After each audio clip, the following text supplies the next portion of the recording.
بہت آپ کی سٹرگل ہے، اور آج آپ ایک آئینی اور قانونی طریقے سے عدم اعتماد کی تحریک کے نتیجے میں اور پھر اعتماد کی تحریک کے نتیجے میں آج اللہ تعالیٰ نے آپ کو یہ کامیابی عطا فرمائی ہے.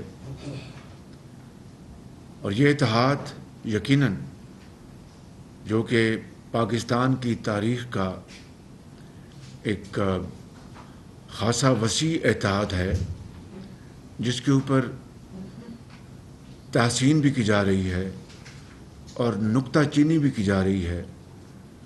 مجھے اس میں کوئی شک نہیں، دو رائے نہیں اس بارے میں کہ باوجود کہ آپ کی اپنی سیاسی سوچ ہے، آپ کی اپنی پارٹیز ہیں، آپ کی اپنی ایک سٹرگل ہے، اس کے باوجود یہ اتحاد انشاءاللہ ذاتی پسند اور ناپسند سے بالا تر ہو کے پاکستان کے 22 کروڑ عوام کی خدمت کے لیے آپ اپنے آپ کو غوطہ زن ہوں گے. دن رات آپ محنت کریں گے اور اپنے تجربہ اور اپنی جو قابلیت ہے اس کو آپ پوری طرح بروئے کار لائیں گے، اور عملی میدان میں آپ انشاءاللہ دن رات محنت کر کے آپ کامیابی حاصل کریں گے. اور جو پاکستان کے چاروں صوبوں سے جو عوام آپ سے توقعات لگائے بیٹھے ہیں، انشاءاللہ مجھے اس میں کوئی شک نہیں کہ خلوص اور نیک نیتی سے آپ میں سمجھتا ہوں کہ آپ پانسا بدل دیں. میں اس کو ایک قسم کی وار کیبنٹ سمجھتا ہوں، because we are fighting against poverty, unemployment, inflation. یہ جنگ ہے ان تمام مشکلات کے خلاف جو کہ پچھلی حکومت نے اس میں بری طرح وہ ناکام رہی. اور مجھے امید ہے کہ مشاورت کے عمل سے اور ایک ایسے عمل سے جو کہ ایک کنٹینیوسلی ہم اس کو جاری رکھیں گے اس فورم پر اور دوسرے فورمز پر، ایک باہمی مشاورت سے. جس طرح کابینہ تشکیل پائی ہے، گو کہ اس میں 8-10 دن لگے، کوئی شک نہیں، ہم پر تنقید کے نشتر بھی برسائے گئے، لیکن finally it has come true. اور آج میں سمجھتا ہوں کہ ایک انتہائی قابل اور تجربے اور بہت combination of experience and youth آج یہ کابینہ یہاں پر موجود ہے. تو میں سمجھتا ہوں کہ آپ کے سامنے بڑے چیلنجز ہیں. لوڈ شیڈنگ کا چیلنج ہے. آج آپ دیکھیں گے کہ کابینہ کو بریفنگ دی جائے گی لوڈ شیڈنگ کے اوپر، جو ایندھن نہ ہونے کی کیا وجوہات ہیں، چاہے وہ گیس ہے، آئل ہے، ان تمام چیزوں کے اوپر آج آپ کو بریفنگ ملیں گی تاکہ آپ کو صحیح حقائق آپ کے سامنے آئیں، اور پھر آپ اجتماعی اذہان کو بروئے کار لاتے ہوئے ہم اس کے اوپر فیصلہ کریں گے ہمیں کیا کرنا چاہیے، کون سے وہ اقدامات ہیں جو اس قوم کے بہترین مفاد میں ہوں گے. اسی طرح وفاق کی جو چاروں اکائیاں ہیں، اور خاص طور پر صوبہ بلوچستان، وہاں پر کیا مسائل ہیں، کیا مشکلات ہیں، ہمیں میں سمجھتا ہوں کہ ان کے اوپر بڑی بھرپور توجہ دینی ہوگی.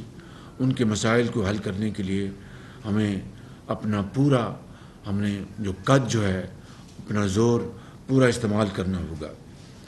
اور اسی طریقے سے باقی جو صوبوں کے جو مسائل ہیں وہ بھی ہمیں درد دل کے ساتھ ان کے اوپر توجہ دینی ہوگی، چاہے وہ KPK ہے، چاہے وہ سندھ ہے یا پنجاب ہے.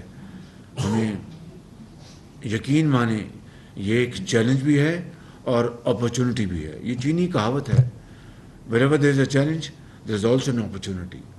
تو اس میں کوئی شک نہیں کہ یہ ایک کولیشن ہے، ہر چیز ہے، لیکن میرا ایمان ہے کہ اگر درد دل کے ساتھ، خلوص کے ساتھ اور ایک کمٹمنٹ کے ساتھ ہم کام کریں گے تو مشکلات آئیں گی، اور دریا نما مسائل آئیں گے، پہاڑ آئیں گے، مگر آپ ان پہاڑوں کو بھی سر کر سکیں گے، دریاؤں کو بھی عبور کر سکیں گے اگر یہ ایک جذبہ دلوں میں ہوگا کہ نہیں، we have to turn the tide, we have to create a better Pakistan.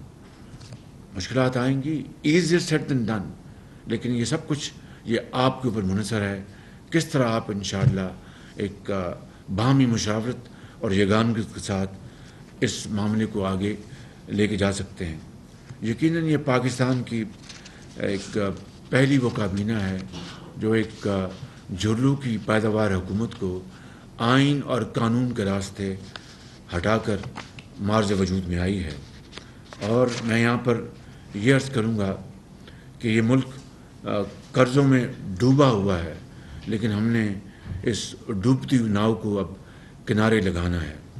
یقیناً ہر طرف مسائل ہیں، وسائل کو ہم نے ڈھونڈنا ہے جو کہ بڑے محدود ہیں، اور یقیناً معیشت کی تباہ حالی ہے، لیکن ہمیں مفلوق الحالی کو ہمیں اس سے اس ملک کو بچانا ہے. اور یقیناً درجنوں کارخانے صرف اس لیے بند ہیں کہ ان کے پاس بجلی نہیں ہے، ایندھن نہیں ہے. ہمیں بروقت اقدامات اٹھانے ہیں. یہ وہ ایشوز ہیں جن کو ہمیں مل کر حل کرنا ہے. سیاست ہم انشاءاللہ کریں گے جب وقت آئے گا، الیکشن آئے گا، تو سب نے اپنے اپنے مینیفیسٹو اور اپنی سوچ اور اپنے پروگرام کے مطابق عوام کے پاس جانا ہے. آج ہمیں ایک بطور ایک یکجاں دو قالب ہو کر ہمیں اس چیلنج کو ہمیں حل کرنا ہے، اس کا مقابلہ کرنا ہے. اس کے لیے جتنی بھی ہمیں قربانیاں دینی پڑیں وہ کم ہوں گی، اور ہمیں اتحاد قائم کرنا ہوگا، اتفاق قائم کرنا ہوگا. اس کے لیے قربانی دینی ہوگی. جو زہریلا پروپیگنڈا ہے اس کا فیکٹ بیس جواب دینا ہوگا، حقائق کی مدد سے، فیکٹس کی مدد سے، جھوٹ نہیں، اپنا فیکٹس کو ٹویسٹ کر کے نہیں، غلط بیانی کر کے نہیں، بالکل سچائی. اور انشاءاللہ آپ دیکھیں گے سچائی بلاخر وہ جھوٹ کو وہ زمیں بوس کر دے گی. یقیناً مجھے اس کے اوپر کوئی مجھے شک نہیں ہے. اور محنت کر کے قوم کی ایک ایک پائی بچانی ہے. کرپشن جو پچھلے 3.5 پونے 4 سال میں جو کہ عروج پر تھی، اس کو ختم کرنا ہے. اپنا خون پسینہ اپنا بہانا ہے، اور قوم کی، اس غریب قوم کی جو کہ قرضوں کے اندر پھنس چکی ہے. ہمارے جو قوم کے بچے ہیں ان کا آخری بال بھی قرضوں میں جکڑا جا چکا ہے. اٹس مارٹگیجڈ. اس کو ہم نے اس انتہائی دردناک صورتحال کو سامنے رکھ کر ہم نے کام کرنا ہے. اور دیکھیں قومیں اپنا تاریخ جو عصر حاضر کی جو تاریخ ہے وہ آپ کے سامنے ہے. مجھے آپ کے جو علم اور دانش اور آپ کی جو نالج ہے اس کے اوپر کوئی اضافہ نہیں کرنا، لیکن صرف مثال عرض کرتا ہوں کہ Germany was razed to the ground in second world war. Japan کے ہیروشیما اور ناگاساکی میں جب بم برسائے گئے تو انہوں نے گھٹنے ٹیک دیے اور ہر چیز زمیں بوس ہو گئی. لیکن پھر دیکھیے 60 سالوں میں کس طرح انہوں نے ترقی کی، محنت کی، اور انہوں نے اپنی شکست کو مسلسل محنت میں بدل دیا. دن رات محنت کی. شکست کو انہوں نے رونے دھونے میں نہیں تبدیل کیا. یقین کریں، آپ مجھ سے بہتر جانتے ہیں کس طرح انہوں نے اینڈ دے باؤنس بیک. 60 سال کے اندر وہ پھر انہوں نے اوج سریا تک وہ پہنچ گئے، اور دنیا کی جو ترقی یافتہ ترین جو قومیں تھیں ان کا ان میں شمار ہونے لگا. جرمنی کو مارشل پلان ملا اور اس کے ذریعے ان کو امداد ملی. جاپان جو تھا اس کو انہوں نے کٹہرے میں کھڑا کر دیا، اور پھر نورمبرگ ٹرائلز ہوئے. کیا کچھ نہیں ہوا، مگر کس طرح انہوں نے دوبارہ اپنی قوموں کو دنیا کے آگے لے آئے. اور جرمنی کو دیکھیں 90 کی دہائی میں مشرقی جرمنی مغربی جرمنی کی جھولی میں اس طرح پکے ہوئے پھل کی طرح آ گرا کہ اس کی کوئی دنیا میں مثال نہیں ملتی. اور کتنی اس کی مخالفت تھی، خود یورپ میں اس کی مخالفت تھی. آپ جانتے ہیں کہ جرمنی اکٹھا ہو گیا تو وہ چیلنج کرے گا، یورپ کو چیلنج کرے گا اور دوسروں کو چیلنج کرے گا. تو وہ کیا بات تھی؟ ایک وہ مقناطیسی طاقت تھی ترقی، خوشحالی اور شبانہ روز محنت کی، کہ جس نے ان قوموں کو دوبارہ نہ صرف ان کے پاؤں پہ کھڑا کیا بلکہ اقوام عالم میں انہوں نے اپنا سکہ بنوایا. میں لمبی بات نہیں کروں گا. ہمیں اپنا یہ مثال آپ کے سامنے ہے. قرآن کریم ہمیں اس کی جگہ جگہ ہدایت دیتا ہے. نبی کریم صلی اللہ علیہ وسلم کی جو اسوہ حسنہ ہے وہ ہمیں اس بارے میں جگہ جگہ ہمارے لیے مشعل رہا ہے. حضرت قائد اعظم کی مثال ہمارے سامنے ہے کہ it was an impossible task. اور وہ جو کتاب ہے جناح آف پاکستان، وہ آپ سب نے پڑھی ہوگی، اسٹینلی والپورٹ کی. تو اس میں جو شروع کے جو اس کے جملے وہ یہ ہیں کہ یہ تاریخ میں، دنیا کی تاریخ میں پہلا ہوا، ایسا پہلے کبھی نہیں ہوا کہ ملک ایک خطہ تقسیم ہو گیا. وہ کتاب آپ نے پڑھی ہے، مجھے اس کے بارے میں کچھ نہیں کہنا. تو these are shining examples in front of us. اور میں اپنے بزرگوں سے، اپنے نوجوانوں سے، یہاں پر سرکاری افسران بیٹھے ہیں، ان کے ساتھ کیا بیتی. آپ کے ساتھ تو جو کچھ ہوا وہ ہوا، وہ پوری قوم نے دیکھا، اور کس طرح آپ نے مقابلہ کیا اس کا. چاہے وہ پیپلز پارٹی ہے، چاہے وہ جے یو آئی ہے، چاہے وہ اے این پی ہے، چاہے وہ مینگل گروپ ہے، چاہے وہ باپ پارٹی ہے، چاہے مسلم لیگ نون ہے، چاہے باقی جو ہمارے جو ساتھی یہاں پر موجود ہیں، چاہے وہ وطن پارٹی ہے. آپ سب نے مصیبتیں جھیلی ہیں اور بڑے مشکلات کا سامنا کیا. اسی طرز پہ بیوروکریسی نے، افسر شاہی نے بے پناہ مشکلات کا سامنا کیا ہے. کس طرح ان کو براؤ بیٹ کیا گیا، آپ کے خلاف وعدہ معاف گواہ بنانے کے لیے کیا کیا ظلم اور ستم ان کے اوپر نہیں کیا گیا، کس طرح ان کو خوف زدہ کیا گیا. بالآخر انہوں نے کام چھوڑ دیا کہ بھئی ہم نے اپنی عزتیں بچائیں یا ہم کام کریں. تو یہ پورے ملک کے ساتھ ان 4.25 سالوں میں جو کچھ ہوا ہے وہ ناقابل یقین ہے. وہ کبھی ترقی یافتہ ممالک میں اس طرح کی فسطائیت، اس طرح کی سنگ دلی، اس طرح کے ظلم و ستم اور بدترین وکٹمائزیشن شاید دیکھتی آنکھیں پہلے کبھی نہیں دیکھی. تو میں سمجھتا ہوں کہ میں جو پاکستان کی سول سروس ہے، چاہے وہ فیڈریشن کی ہے، چاہے وہ صوبوں کی ہے، چاہے وہ پروونشل سروس ہے، پولیس سروس ہے، اور جو بھی جتنے بھی گروپس ہیں، لا انفورسنگ ایجنسیز ہیں، آپ کے ڈاکٹرز ہیں، انجینئرز ہیں، آپ کے باقی محکمے ہیں، میں سب کی بات کر رہا ہوں. انہوں نے بڑی مشکلات کا سامنا کیا. ہمیں ان کو انکریج کرنا ہے، ان کو حوصلہ دینا ہے. وہ حوصلہ پائیں گے آپ سے، آپ کی توانائی سے، آپ کے یقین محکم سے، آپ کے ایک مستقل مزاجی سے، آپ کی محنت سے، آپ کی شاباش سے، آپ کی ان کو شیلٹر سے. یہ حوصلہ پائیں گے انشاءاللہ.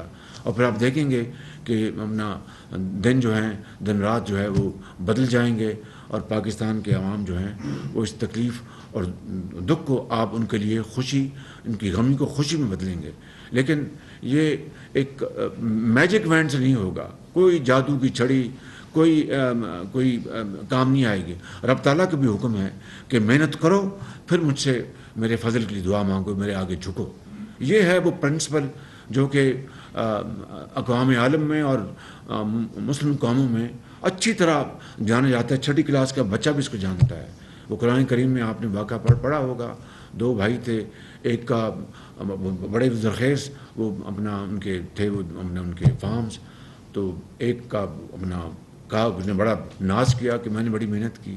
دوسرے نے کہا کہ میں تو اللہ کا فضل تلاش کرتا ہوں. اس کا برباد ہو گیا جس کا ناز کرتا تھا اپنے تائیں کہ میں نے کیا، جو کہتا تھا کہ میں نے محنت کی ہے مگر فضل رب تعالیٰ نے مجھے دینا ہے، اس کے بغیر کچھ نہیں. تو یہ قرآن کریم میں اس کا یہ واقعہ درج ہے. ہم آپ سب نے بار بار پڑھا ہوگا، اور بے شمار اس طرح کی کہ اپنے آپ کو شائننگ ایگزامپل ملتی ہیں، چاہے وہ عصر حاضر کی ہیں یا قدیمی تاریخ کی ہیں. اس میں چلے جائیں. میں بات لمبی نہیں کرنا چاہتا، میں صرف یہ کہنا چاہتا ہوں کہ آج آپ کو اللہ تعالیٰ نے بہت عزت سے نوازا ہے، بڑی اسٹرگل کے بعد. اور اس عزت کا تقاضا یہ ہے کہ ہم اپنے آپ کو مٹی کی طرح مٹی بنا دیں اور عوام کی خدمت میں جت جائیں. اور آپ پھر دیکھیں گے کہ کوئی دنیا کی طاقت آپ کے راستے میں رکاوٹ نہیں بن سکتی. کوئی پہاڑ، کوئی سمندر آپ کے راستے میں رکاوٹ نہیں بن سکتا. اور اتفاق، اتحاد اور مشاورت اگر ہم کریں گے تو یقین کریں کہ بڑے سے بڑے معاملات بھی حل ہوں گے. تو آپ نے مجھے گائیڈ کرنا ہے. میں وزیر اعظم نہیں ہوں، یہ کرسی آپ کی ہے. یہ آپ کی اجتماعی، آپ کی دانش، اجتماعی اسٹرگل، اجتماعی کاوش اور قربانیوں کے نتیجے میں یہ آپ نے مجھے یہاں پر بٹھایا. تو میں آپ کی اس امانت کا میں امین ہوں. اور آپ نے مجھے گائیڈ کرنا ہے، آپ نے مجھے مشاورت کے ساتھ چلانا ہے. مجھے آپ نے مشورے بھی دینے ہیں، وہ اچھے بھی ہوں گے، تلخ بھی ہوں گے، لیکن ان کو ہم ساتھ لے کر چلیں گے اور اس کو ہم اس کا جو کرکس ہے اس کو نچوڑ کو لے کے چلیں گے. تو میں سمجھتا ہوں کہ پھر اللہ تعالیٰ کے فضل و کرم سے کامیابی آپ کے قدم چومے گی. ہم انشاءاللہ خداداد ملک پاکستان کو حضرت قائد اعظم اور ان کے ساتھیوں نے، لاکھوں لوگوں نے جو قربانیاں دیں، اسٹرگل کی اور خون کے دریا انہوں نے عبور کیے، آج میں بلا خوف تردید کہہ سکتا ہوں کہ ان کی روحیں آج قبر میں تڑپ رہی ہوں گی کہ یہ وہ پاکستان نہیں جس کے لیے ہم نے قربانیاں دی تھیں. چاہے وہ پولیٹیشین ہیں، چاہے وہ بیوروکریٹس ہیں، یا وہ کسی بھی ادارے سے یا کسی بھی فیلڈ سے ان کا تعلق ہے، زندگی کے کسی بھی حصے سے ان کا تعلق ہے. ہمیں اس بات کا اچھی طرح احساس ہونا چاہیے کہ ہماری وہ آباء و اجداد جنہوں نے پاکستان کے لیے قربانیاں دی تھیں، ان کی روحیں آج قبروں میں سکون کے ساتھ نہیں ہیں. حضرت قائد اعظم کی روح بھی تڑپ رہی ہوگی کہ یہ وہ پاکستان تو نہیں تھا جس کے لیے میں نے یہ اتنی تحریک چلائی اور اتنی قربانیاں دی گئیں. ان کی چھتری کے نیچے لاکھوں مسلمانوں نے قربانیاں دیں اور قرون اس قافلے کے لیے چلے. ہمارے پاس جو اللہ تعالیٰ نے جو قدرتی وسائل دیے ہیں، کل پرسوں میں گیا تھا بھاشا ڈیم، وہ پورا جو روٹ ہے وہاں پر اگر ہم اپنا کیسکیڈنگ کرتے، وہاں پر ڈیمز بناتے، آج کسی آپ کو تھرمل پاور کی ضرورت نہیں تھی، شاید لگاتے، لیکن وہ بجلی اتنی سستی ہے، آپ کے وہاں پر ڈیمز آپ کے بنتے، وہاں پر آپ کو پھر فلیش فلڈنگ سے بھی آپ کی نجات حاصل ہوتی، آپ کو سیڈیمنٹیشن سے بھی نجات حاصل ہوتی. لیکن یہ اپنا بات ہے کنسرن کی، تکلیف کی، درد کی اور اذہانوں کو جھنجھوڑنے کی. لہٰذا there is no point in crying over spilt milk. That's behind us. But what is important is that we must learn our lesson from our past mistakes. If we don't do that, then we are in trouble, in deep trouble. تو میں سمجھتا ہوں کہ یہ وہ گزارشات تھیں جو میں درد دل کے ساتھ آپ کے سامنے میں آج پیش کرنا چاہتا تھا. اور آپ کو گزارش کرتا ہوں کہ یہ میں نہیں، آپ ہیں اس کے ذمہ دار، آپ کی یہ رسپانسبلٹی ہے. مجھے جس طرح آپ گائیڈ کریں گے ہم کریں گے، لیکن ایک ہی راستہ ہے اور کوئی راستہ نہیں ہے. محنت، محنت اور محنت. میں کہتا ہوں کہ ایک ہی طریقہ ہے کہ اٹھو، مایوس مت ہو اور مایوسی کو محنت میں بدل دو. اللہ تعالیٰ کرم کرے گا، حالات بدل دے گا. یہ میرا ایمان ہے. آج اگر آپ چاہیں گے تو 75 سال کے پاکستان کے مشکلات، دکھوں اور دردوں کو آپ بدل دیں گے اپنا خوشیوں میں اور کامیابیوں میں اور عظمت میں. یہ ممکن ہے. It is difficult but not impossible, not impossible. میں ان الفاظ کے ساتھ آپ کا بہت شکریہ ادا کرتا ہوں. اور آخر میں یہ شعر مجھے کہنے دیجیے کہ میرے یہ دل کی آواز ہے اور آپ کے دل کی آواز ہے کہ خوشبوؤں کا ایک نگر آباد ہونا چاہیے، خوشبوؤں کا ایک نگر آباد ہونا چاہیے. اس نظام میں زر کو برباد ہونا چاہیے جو ماضی قریب میں ہوا ہے. ان اندھیروں میں بھی منزل تک پہنچ سکتے ہیں ہم. یہ اندھیرے ہیں نا جی، کہ بجلی نہیں ہے، اپنا تیل نہیں ہے، گیس نہیں ہے. ان اندھیروں میں بھی منزل تک پہنچ سکتے ہیں ہم. جگنوؤں کو راستہ تو یاد ہونا چاہیے. ان اندھیروں میں بھی منزل تک پہنچ سکتے ہیں ہم. جگنوؤں کو راستہ تو یاد ہونا چاہیے.